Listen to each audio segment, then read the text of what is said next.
जैसे जैसे रशिया की इकोनॉमी तेजी से गिर रही है, उससे कहीं तेजी से रशिया का लूनार मिशन कल मून की सरफेस पर गिर गया।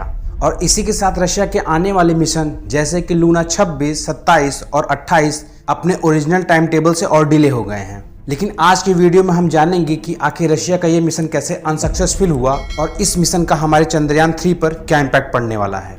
इस महीने के 10 अगस्त को लूना 25 रशिया के वोस्तोकॉनी स्पेस पोर्ट से लॉन्च किया गया था। पिछले 50 सालों में रशिया ने कोई भी मून मिशन को अंजाम नहीं दिया है। साल 1976 में लूना 24 को सक्सेसफुली लैंड कराया गया था, जहां से 160 ग्राम चांद की मिट्टी को सक्सेसफुली अर्थ पर वापस लाया गया।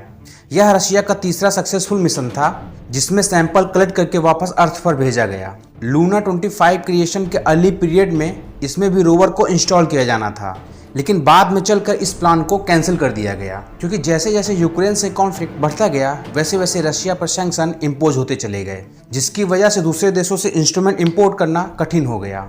अगर हम बात करें लूना 25 और चंद्रयान 3 के ऑब्जेक्टिव की, इन दोनों का ही मिशन मून के साउथ पोल पर लैंड करना था, जहां पर साइंटिस्ट का मानना है कि वहां पर आइस क्यूब अवेलेबल हो सकते हैं, जिससे वहां पर ह्यूमन की कॉलोनी को आसानी से बसाया जा सकता है। लेकिन इन दोनों ही मिशन में डिफरेंट था टाइम पीरियड को लेकर, क्योंकि चंद्रयान 3 केवल अर्थ के 14 दिन तक ही ऑपरेट कर सकता है, जबकि लूना 25 को ऐसा डिजाइन किया गया था कि वो अगले 1 साल तक मून की सरफेस को ऑब्जर्व कर सके।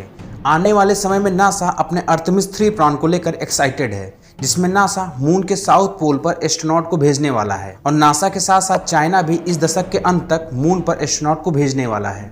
अगर हम बात करें लूना 25 की, तो जून के महीने में रोस्कोमोस के चीफ यूरी बोरिसोव ने प्रेसिडेंट व्लादिमीर पुतिन को इस मिशन के सक्सेसफुल होने के केवल 70% चांसेस बताए।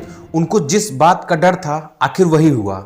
19 अगस्त को लूना 25 के लैंडर में लगे इंजन को जैसे ही इग्निशन दिया जाता है, जिससे कि वो मून के ऑर्बिट में इंटर कर सके, लेकिन तभी से उस लैंडर के साथ प्रॉब्लम शुरू हो जाती है और उस लैंडर के लिए इमरजेंसी सिचुएशन क्रिएट हो जाती है, और लैंडर के पाथ में ट्रेजेक्टरी डेविएशन आने के कारण लैंडर मून की सरफेस पर क्रैश हो जाता है। वैसे लूना 25 मिशन के फेलियर का हमारे चंद्रयान 3 पर कोई भी इम्पैक्ट नहीं पड़ने वाला है, क्योंकि इन दोनों के लैंडिंग साइट में ऑलमोस्ट 100 किलोमीटर तक का डिफरेंस था। चंद्रयान 3 23 अगस्त को शाम 6 बजे तक मून की सरफेस पर लैंड करेगा, और 23 अगस्त की डेट को इसलिए भी सिलेक्ट किया गया क्योंकि इसी दिन से मून पर सनराइज होगा। और अगर अनफॉर्चुनेट चंद्रयान 3 उस दिन लैंड नहीं कर पाता है तो हम अगले दिन दोबारा कोशिश करेंगे। लेकिन अगर नेक्स्ट डे को भी सिचुएशन हमारे अकॉर्डिंग नहीं रहती है तो फिर हमें एग्जैक्टली 28 दिन और वेट करना पड़ेगा, क्योंकि अगले 28 दिन बाद ही वापस से मून पर सनराइज होगा। बट आई होप चंद्रयान 3 अपनी पहली ही कोशिश में मून की सरफेस पर लैंड कर जाए। वैसे आप सब इस मिशन को लेकर कितने एक्साइटेड है, आप हमें कमेंट में बता सकते हैं। और अगर आपको आज का वीडियो इन्फॉर्मेटिव लगा हो तो आप हमारे चैनल को सब्सक्राइब कर सकते हैं।